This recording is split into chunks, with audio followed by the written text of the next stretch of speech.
Thank you for tuning in to Zim News Beat TV with Robert Tapfumani.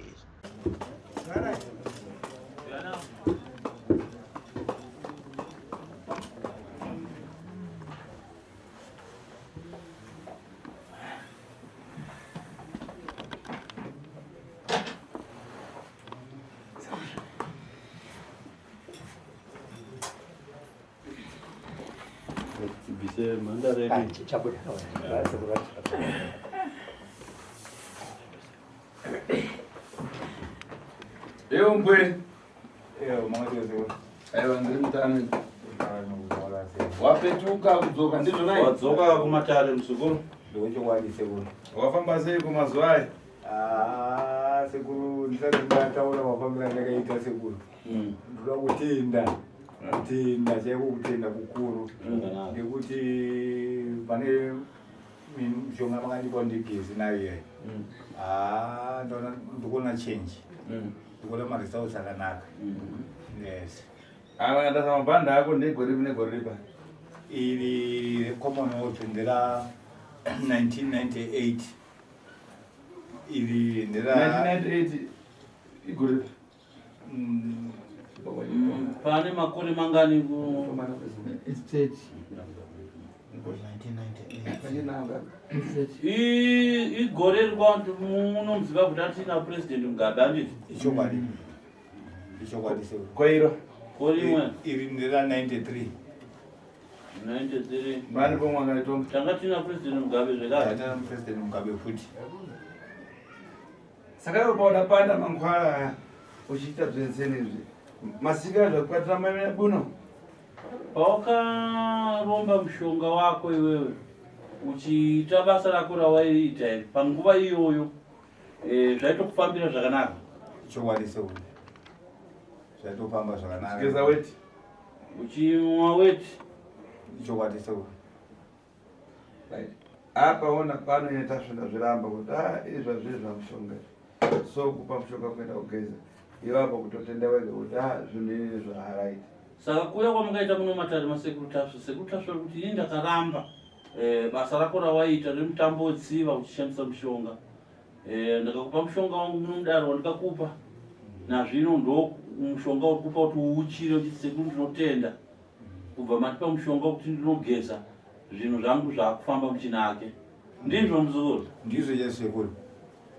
Ndekuti patakapiwawo zvinhu zvaunoita uchiri mwana mudiki sekuru unenge usina tarisiro pana zvinenge zvangoitika unongochimutochi ndo zvandakabatiswa. Samapatsa wairova munhu kuti musarenda wairova papi?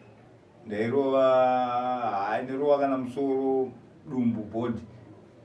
Ukarova musoro wakwarero. Pawairova musoro handi munhu warova musoro anofa here nzuri. Ndoda kufa kukwara iwe. Kana kuti iwewe munhu wakanda chibhagera. Handi musoro une mabondo kwa chibhagera chako chasvecharova musoro kuti ngo hauzodzimbwa here chibhagera ichi. Unorwadziwa bondo ka. Unorwadziwa sekuru asi unongochitraina. Saka kune matraining acho kuti uzviise musystem yako mumiri mako. Zvokusarwadziwa. Ukadaro manje ndipo pazvinoita kuti zvinhu zvinyatso. Saka muri kuti aresist wairova paina pai? Kuti munhu abweke. Kuti ukurire munhu wairova pai. Unenge uchisenzesa speed uchirova mbabvu nemusoro shaya idzi zvekuti munhu kurara chaiko kurara hope chaizvo sekuru. Wamuru adona ndichikutaura nemi sekuru ndine kuona ividhiyo reCommonwealth randakatamba iyi sekuru yekuti risheredze pakamera anozondipa ndozoiiti yekuti ndingochirwa munhu ndokunorowa here papo. ivasekuru vaone Vasekuru vambona kukanda kwakuwaita chibhagera kwacho.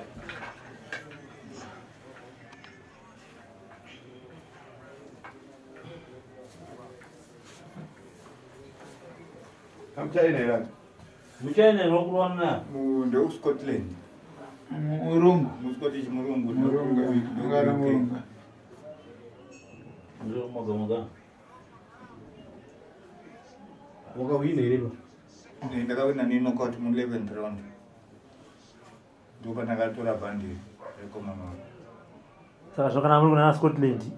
Weti nezvimwe zvezvo zvamaita maiona nguva yekuzviita unenge usina kukomberedzwa nevamwe vako vanotrena navo machii unongoisa muchigubhu.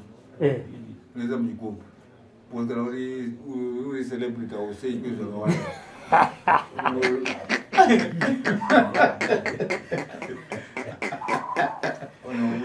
Unomwira kumberi.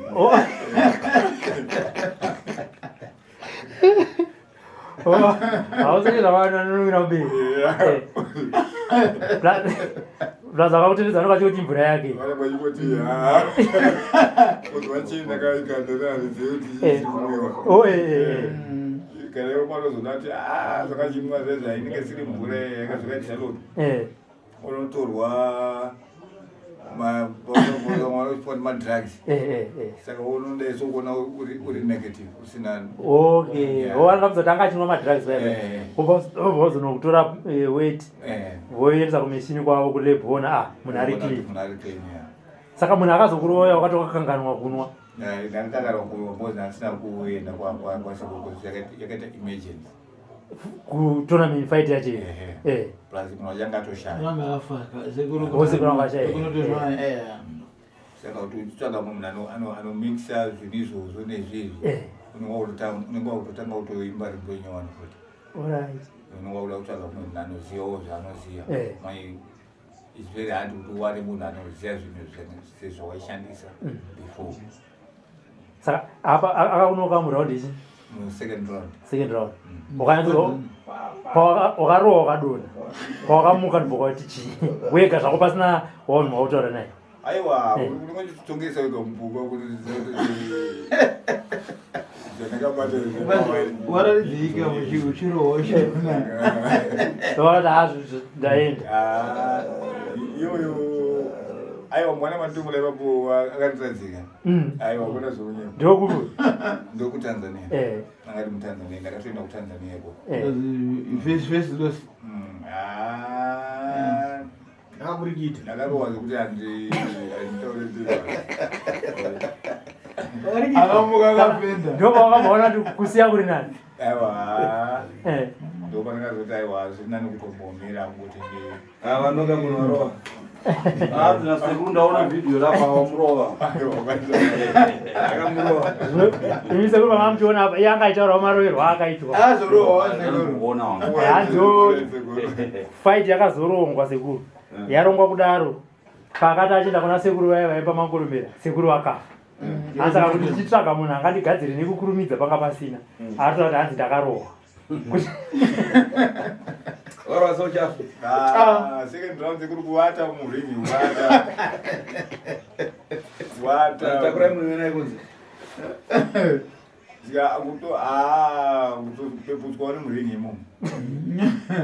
Saka ndinokutenda isekuru nemankwara makandipa sekuru. Ende change ndiri kuona iri kundinakidza.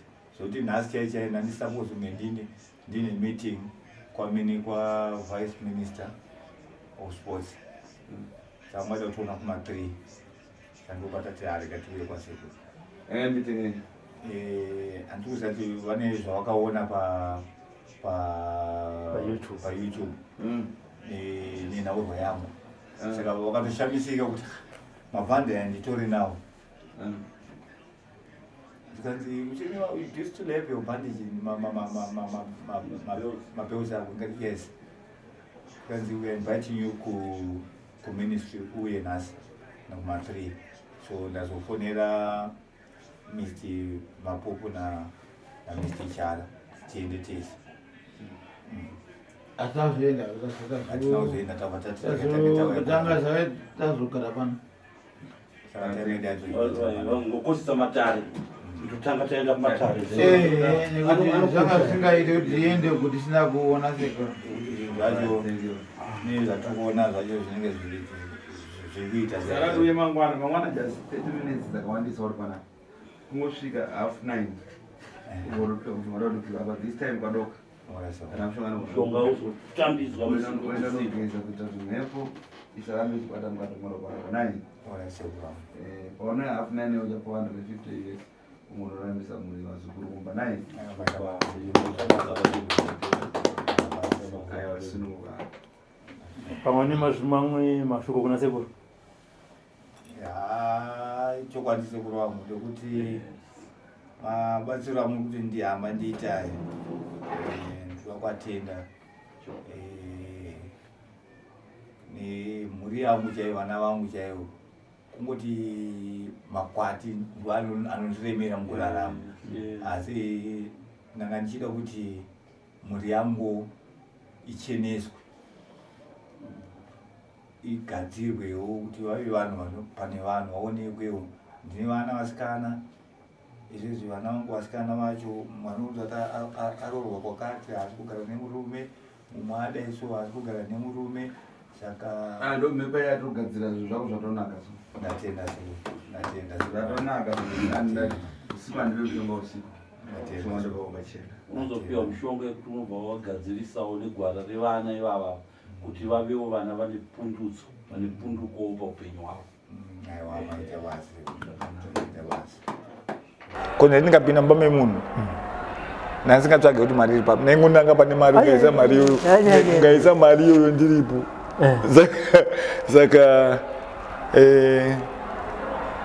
ndavandazobira musoja mwe akandirova wakamusecha wakamumba make wakaita sei? mumba make ndakapinda pahwindo iye ari kubasa vana vopinda mumatress mainga mune mari kutange ndikuziva kuti mune mari.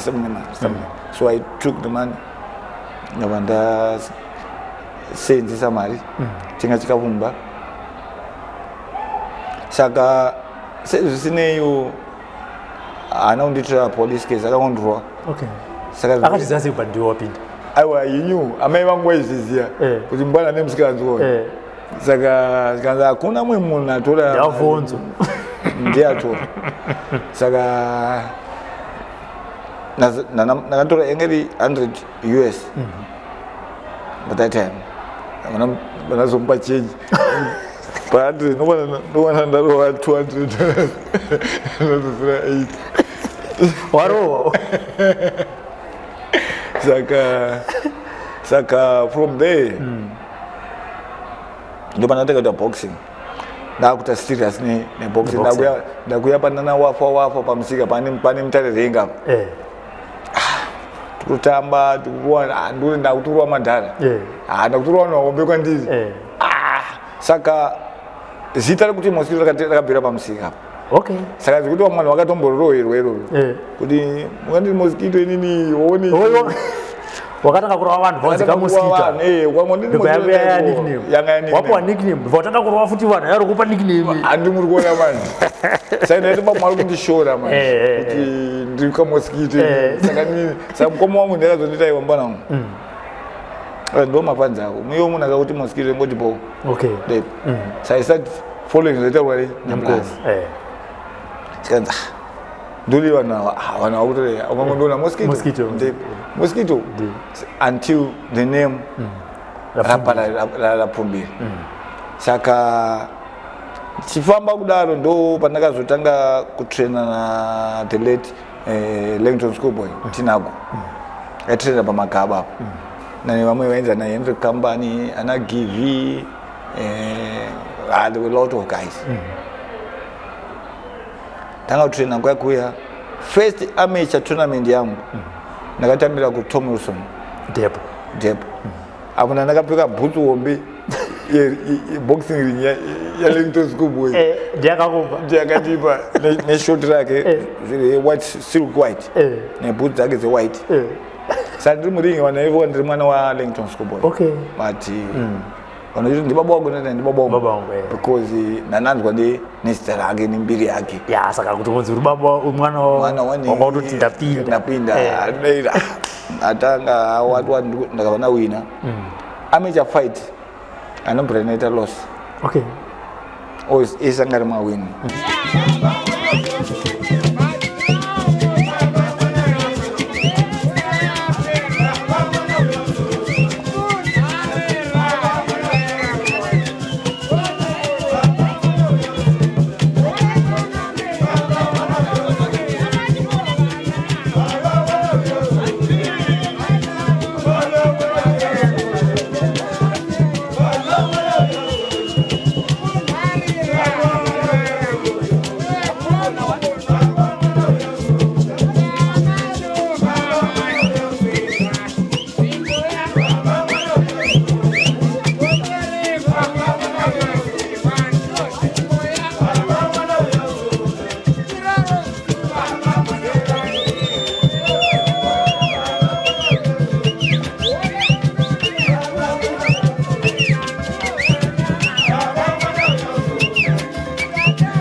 Baba mwana uyazoda. Baba mwana uyazoda. Baba mwana